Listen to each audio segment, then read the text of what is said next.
భగవద్గీతలో ధ్యానం చేయడంను యుద్ధం మరియు యజ్ఞం అనే పదాలతో సూచించాడు.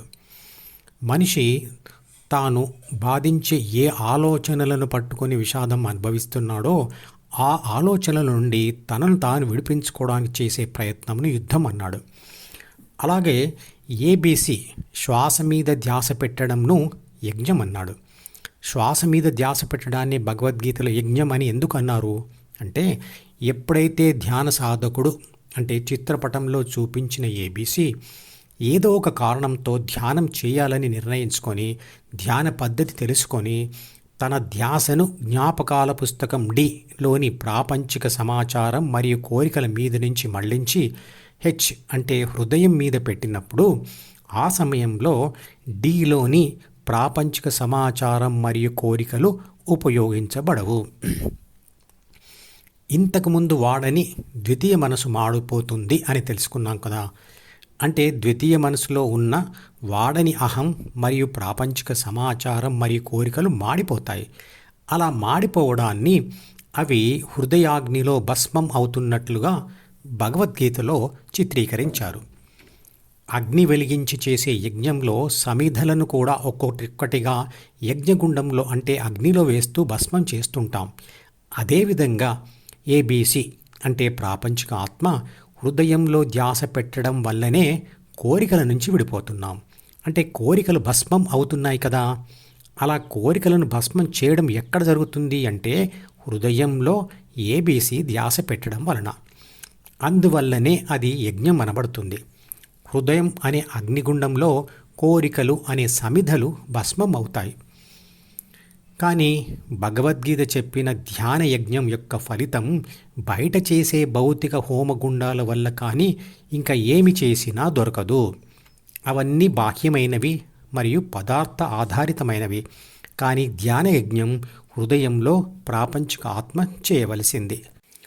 డిలోని ఆలోచనలతో యుద్ధం చేసి ఏబీసీ తన యొక్క ధ్యాసను విడిపించుకోవడం మరియు అలా యుద్ధం చేసి విడిపించుకున్న తన ధ్యాసను హృదయంలో స్థిరపరచడం అంటే యజ్ఞం చేయడం రెండూ కలిపితేనే ధ్యానం. వాస్తవానికి రెండు పనులు ఒకదాని తర్వాత ఒకటిగా కలిసే జరుగుతాయి. దానిని ఒకే పనిగా గుర్తించవచ్చు. ధ్యానంలో ఏబీసీ అంటే ధ్యాన సాధకుడు హెచ్ మీద ధ్యాస పెట్టే ప్రయత్నం చేస్తున్నప్పుడు తనకు తెలియకుండానే అతని ధ్యాస డిలోని ఆలోచనల మీదికి వెళ్తుంది. వాటిని వదిలించుకోవడమే యుద్ధం మరియు వదిలించుకొని హృదయం మీద ధ్యాస పెట్టడమే యజ్ఞం.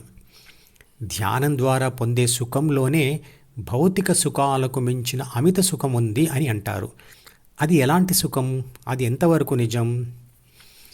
ప్రపంచ పదార్థాల ద్వారా వచ్చేవి అన్నీ తాత్కాలిక సుఖాలు. ఎందుకంటే ఇచ్చే పదార్థాలు పరిమిత ఆకారం మరియు బరువు కలిగి ఉంటాయి. అనుభవిస్తూ ఉంటే అవి తరిగిపోతూ ఉంటాయి. అందువల్ల అవి తాత్కాలికం. మరియు ఆ పదార్థాలను పొందే శారీరక అవయవాలు కూడా పరిమిత సమయం పనిచేసి తర్వాత అలసిపోవచ్చు. ముసలివి అయిపోతే ఆ అనుభవాలు కూడా పొందలేం. ఒక్క గాఢ నిద్రాసుఖం మాత్రమే 8 గంటలు లేదా కొంచెం ఎక్కువ ఉండవచ్చు. కానీ దానికోసం మనిషి ఏ ప్రయత్నం చేయటం లేదు. ప్రకృతి అలసిపోయిన మనిషిని కనికరించి ఇచ్చేది అది. మత్తు పదార్థాలతో వచ్చే గాఢ నిద్ర కృత్రిమమైనది మరియు అనారోగ్యకరమైనది. జ్ఞానేంద్రియాలతో శరీరంతో పొందే తాత్కాలిక సుఖాలు శరీరం సహకరించినంత కాలమే వాటిని అనుభవించవచ్చు. డయాబెటీస్ వచ్చిన వ్యక్తి లేదా జీర్ణశక్తి తగ్గిన వ్యక్తి ఐస్ క్రీమ్ తినగలడా? మితిమీరిన ప్రాపంచిక కోరికలతో మానసిక ఒత్తిడిని తెచ్చుకొని గాఢ నిద్రాసుఖమును కూడా దూరం చేసుకునే వాళ్ళు చాలామంది ఉన్నారు. గాఢ నిద్రాసుఖం మనకు అందరికీ అనుభవమే. కానీ గాఢ నిద్రలో ఆ సుఖాన్ని అనుభవిస్తున్న స్పృహ ఉండదు. కానీ సుఖాన్ని అనుభవిస్తున్నాను అనే స్పృహలో ఉంటూ ఆ సుఖంను కూడా శాశ్వతంగా అనుభవిస్తూ ఉండడమే మహానుభవం. అదే ధ్యాన అనుభవం. అలాంటి మహా అనుభవంను అనుభవిస్తూ ఉండేవాడే మహానుభావుడు.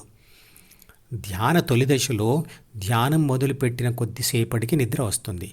ఎందుకంటే ధ్యానం చేస్తూ ఉంటే అంతకు ముందున్న మానసిక ఆదుర్ద మరియు ఒత్తిడి తొలగిపోవడం వలన వచ్చే విశ్రాంత స్థితి నుండి వస్తుంది ఆ నిద్ర.